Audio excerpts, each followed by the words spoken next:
Hello there, sweetheart. So in today's video, I want to talk about social difficulties, social anxiety, social phobia, whatever you want to call it, and how that is actually a very normal thing that happens when you're the daughter or the son of a narcissistic mother. So the reason why it happens is, well, there's many different reasons why this could happen, but what I've noticed with the people that I work with is that a tremendous amount of them, and I would say close to 50% of them, have a really hard time socializing, setting up a support system for themselves, being able to trust people, feeling safe enough to just be spontaneous, be themselves. Many of them don't know how to act, don't know what to say. They don't actually know like the steps to finding friends and nurturing relationships. They're scared that if they'll find friends, then these people are going to use things they know against them, or that they're not going to be able to nurture these bonds. Anyway, lots and lots and lots of different issues regarding the ability to form healthy bonds with other people. And so if you are the daughter or the son of a narcissistic mother and you have these social issues, please, I'm here to tell you that this is totally expected. This is totally normal. I had crippling social phobia for many years of my life, and sometimes I still have to like watch some of the weird self-talk that goes on. And you can get over this. It can be a social life, a healthy, spontaneous social life can be something you can give yourself. You can know how to create. It can be something that happens in a light, exciting, pleasant way. It doesn't have to be, heavy. It doesn't have to seem impossible. I swear to God, it can get a lot easier. So what happens is, if you're raised by a narcissistic mom, the point of her behavior towards you is to destroy your sense of self. If you don't have a sense of self, then you're not really going to feel strong enough, independent enough to go off into the world and form your own relationships, have your own life, make your own decisions. So the sense of self is systematically destroyed through a number of different tactics. Sometimes maybe you have like some sort of great victory in your life and you want to share that with your mom, and then she'll like take credit for it, or she'll change the subject, or she'll say, what's his face's daughter was able to do more than that. So your victories aren't taken into account. And your pain, you notice that she relishes in your pain. Some narcissistic mothers are more sadistic than others, but the narcissist enjoys the drama. It feeds her, it makes her feel alive. So your drama makes your mom feel alive. And through gaslighting, being told that what you saw, what you felt wasn't right, wasn't true, that whatever comes out of you is twisted, distorted, that you have mental problems, that you're going crazy. All of these different little tactics just basically teach the child and the resulting adult that they can't trust themselves, So they become really scared of trusting themselves, of making decisions based on what they actually want, of respecting their the little whispers that we have in our heads that are like, yo, this is not healthy for you. You gotta change this pattern. They have a hard time taking their inner voice seriously. And let me just drink some water here. And then you have like these legions of adults who feel completely inadequate and who are absolutely scared out of the wits that any sort of social interaction is just going to really make this inadequacy, come to the surface, and they're going to be humiliated, and everyone's going to notice how inferior they are and all of that. So what happens is, another reason why you might have a hard time forming social bonds is that this whole thing about being inadequate, it's just, you basically assume a bond is pain. That's what you assume, that you're just not good enough for it to begin with, and that's what you were told. Another reason you might have a hard time having a normal, healthy, when I say normal social life, I mean a social life that is amenable to your characteristics, okay? Another reason you might have these issues is maybe you were isolated. So many narcissistic moms will find ways of keeping their children away from family members, from friends. Some children don't go to school. Some children aren't allowed out of the house. I've had people get in touch with me that weren't allowed to step out of their bedroom. So there's these weird prison-like situations where the narcissistic mom wants to control how much contact the daughter has with the outside world. So maybe you just did not really develop the ability to socialize. And when you scan your thoughts for, okay, how the heck do I do this? You can't find any information. And when you see your mom, maybe she doesn't have sustainable, long-lasting relationships, and she did not set that example for you. So you did not learn through her example, and you didn't learn, you know, testing stuff out by yourself and having a normal social life yourself. I get how devastating this may feel, because it just seems so impossible that you're gonna learn how to do it. I've been there, and it lasted many years of my life. And what I have to tell you is, it's okay if you don't have these references inside you. I'm here to tell you that you can find references, and that the process of discovering how to socialize and which types of friends you want is actually quite fun, and that you can approach this as an apprentice instead of as a really insecure adult that feels that she's not good enough. So what I mean by approach it as an apprentice is approach it as a learner. You know, test different things out until you gain perfect clarity about what sort of social interaction you like, what sort of social interactions you don't like, until you have like references of what healthy relationships are.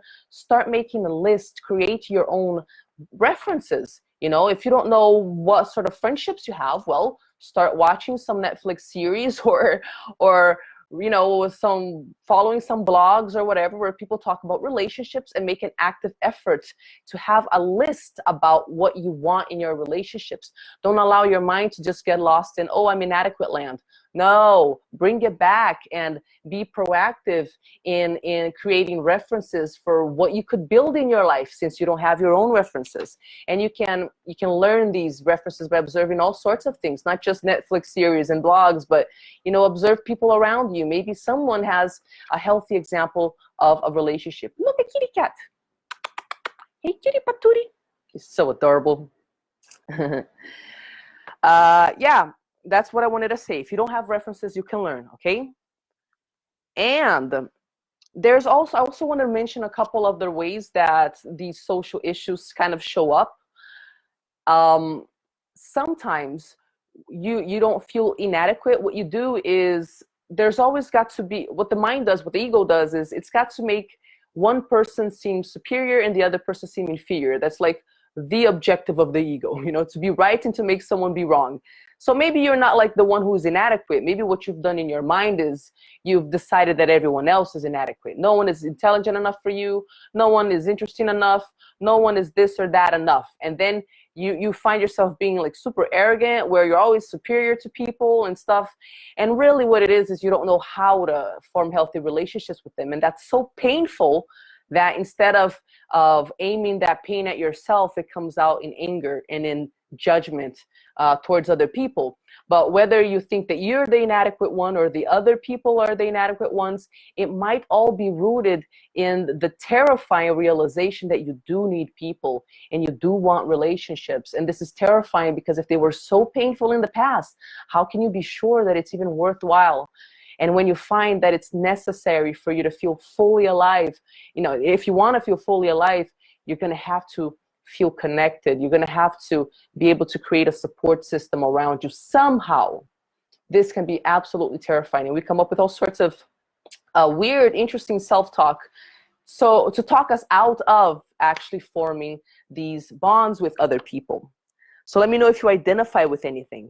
Another thing I'd like to tell you is that sometimes we have these issues, this hard time socializing, because we don't know who we are. We don't know what we like. And we're trying to fit into crowds that aren't really aligned with us. I remember for the longest time, I thought like, I would look at like the cool crowd and I thought that that was an example of normality, those cool people.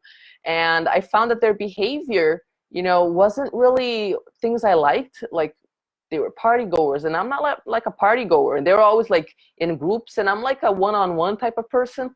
And they would always be having superficial conversations. And I'm the sort of person that, I mean, I can be funny and talk shit and have superficial conversations, but I'm always going to want to deepen the level of intimacy. So once I realized that I had these specific characteristics, you know, that I want something more intimate, and that I'm not going to get that out of just any type of relationship, it also dawned on me that I wasn't as weird as I thought I was. You know, the reason I felt so inadequate while I was trying to fit into these weird molds is that I wasn't respecting my own characteristics. So I realized I can have a social life where most of the time of my day and of my week I am by myself, because I work at home. You know, I'm an artist. I'm always developing things by myself on my own. That this is just the way that I work, and it doesn't mean that I have like a mental problem or anything, and that this solitude is actually quite nurturing for me. But now that I can also identify my social needs correctly, I know that there's those friends that I don't have to see every single day, but that when we have contact with each other, we can do both of the types of talk. We can talk crap, and we can also go deep, and they help me out with really deep stuff. And I only was able to find this support system, all of these amazing women and men that are part of my life, because I went through the trouble of getting to know myself and getting to know how my mind worked, and respecting what I preferred instead of trying to fit into someone else's idea of what normality was. So ask yourself, what sort of interaction with other people do you like? Maybe you have an unrealistic expectation of yourself. You know, make a list of what you like. Are you like, let's go to a cafe sort of person, or let's go to a rave sort of person? Or are you both people? It depends on the moment. You know, are you let's get together and go out, the 10 of us, or are you let's have an intimate dinner at home, you, me, and one more friend sort of person? So get to know yourself. Maybe you just don't know yourself. Another thing is, part of this getting to know yourself has got to do with getting to know yourself enough to know when you feel comfortable and when you don't feel comfortable around other people. So what sort of people make you feel like unsafe to be yourself? In what sorts of environments does that inadequacy, the feeling of inadequacy, get worse? And when do you feel like more free, or more like, wait a second, these people are more like me? And it took me a long time to realize that I'm an artist. This doesn't mean that, oh, I like to draw or I like to sing. What this means is that my mind works a certain way. I have a tremendous need for liberty, and if I'm not creating things and using what I've got to express and create things, I don't feel alive. I don't feel connected to myself. I don't feel connected to life. And whilst I did not have regular artistic expression and wasn't in touch with that part of myself, I was really confused about the sort of people I wanted to hang out with. And when I realized that other people like me existed, creative people, you know, people who thought out of the box, people who were willing to take risks and to do things differently, and who were weird and kooky and stuff, I discovered those people exist, and they're called artists. And when I started having regular contact with singers and dancers and all sorts of different types of artists, I was like, I'm not such a weird person. I'm an artist. So I found my tribe. So that's another thing. Maybe you're an artist, you know, maybe you're a creative. And this means that your mind desires certain depth, desires certain expression, certain freedom, and you're going to feel safe and alive where you can be like that. Okay? So it's got to do with getting to know yourself as well. And the last two things I wanted to say are, you know, that I feel that fixing anything is basically a lot more simple than we make it out to be. It's just that it takes tremendous mental effort and focus to shift our thoughts from everything that's going wrong and then focus on what we'd like. But that's exactly what we have to train our minds to do.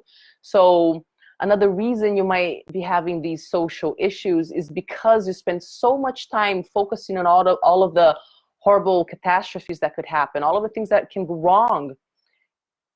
My English is not happening today, people. I'm so sorry about this. All of the things that can go wrong. There we go. And instead of that, why don't you try, you know, thinking about those references that you gained in the first part of the video that I was talking about. Like, try to imagine, what is it that you're going for if you want a social life?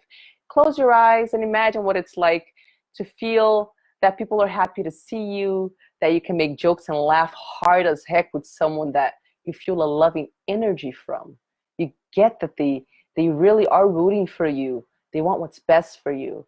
What's it like to have contact with this person, to be able to be yourself, you know? And as I start imagining that, you see I start smiling because like I get excited about all of these wonderful experiences I can have through a healthy social life.